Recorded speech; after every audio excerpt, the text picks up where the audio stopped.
2025 आ गया है। एक दिन में पूरा साल बदल गया है और साल के साथ साथ बदल गए हैं कुछ नियम, कुछ सुविधाएं और कुछ ऐसे बदलाव हुए हैं जिनको जानना आपके लिए बहुत जरूरी है, क्योंकि ये 1 जनवरी 2025 यानी कि आज से ही लागू हो गए हैं। तो ये नियम कौन से हैं, किस फील्ड में कौन सा बदलाव हुआ है, चलिए आपको बताते हैं। नमस्कार, मेरा नाम है साक्षी भारद्वाज और आप देख रहे हैं लोकमत हिंदी। 2025 में जो सबसे पहला बदलाव हो रहा है वो है यूपीआई पेमेंट्स को लेकर। 1 जनवरी से यूपीआई पेमेंट की लिमिट 2 गुनी हो गई है।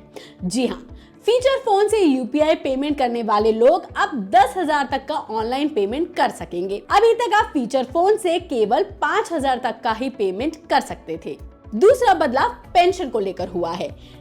दैनिक भास्कर की रिपोर्ट के मुताबिक 1 जनवरी से पेंशनर्स देश के किसी भी बैंक से अपनी पेंशन निकाल सकते हैं और इसके लिए जरूरत से ज्यादा वेरिफिकेशन भी नहीं होगा।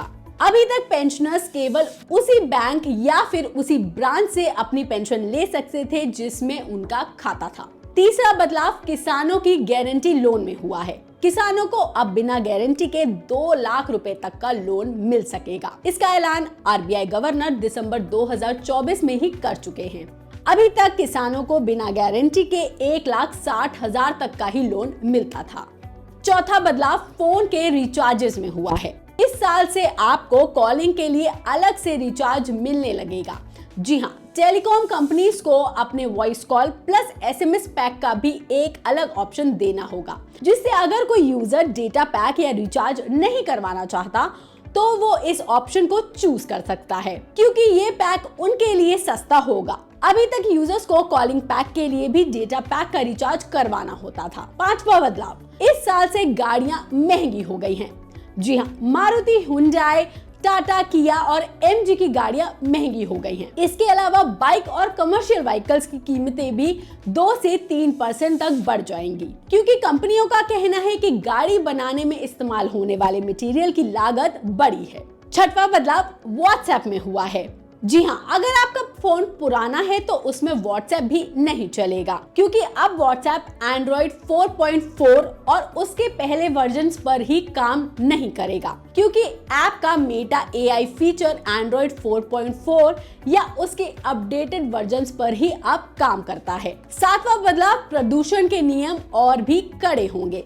जी हाँ, गाड़ियों का प्रदूषण नियंत्रित करने के लिए इस साल से कड़े एमिशन नॉर्म्स भारत स्टेज 7 यानी कि BS7 लागू होंगे। आपको बता दें, अभी भारत स्टेज 6 यानी कि BS6 नॉर्म्स भारत में लागू हैं। वहीं 8वां बदलाव क्रिकेट में होगा। आईपीएल में कैप्टन कोहली की वापसी होगी, वो फिर से आरसीबी के कप्तान बनेंगे। वहीं टेस्ट टीम के कप्तान Rohit Sharma World Test champions के बाद टेस्ट क्रिकेट से भी रिटायर हो जाएंगे और टीम को नया कप्तान मिलेगा। 9वां बदलाव में बच्चों के लिए दुख की खबर है, क्योंकि इस साल से नो डिटेंशन पॉलिसी खत्म हो गई है। यानी अब 5वीं और 8वीं के फेल स्टूडेंट्स अगली क्लास में प्रमोट नहीं होंगे, लेकिन उन्हें 2 महीने के अंदर दोबारा एग्जाम पास करने का मौका मिलेगा। अभी तक 10वीं से पहले तक के क्लासेस में फेल स्टूडेंट्स भी अगली क्लासेस में पहुंच जाते थे। 10वां बदलाव भी शिक्षा के क्षेत्र से जुड़ा हुआ है। अब कोचिंग सेंटर 16 साल से कम उम्र के बच्चों को एडमिशन नहीं दे सकेंगे।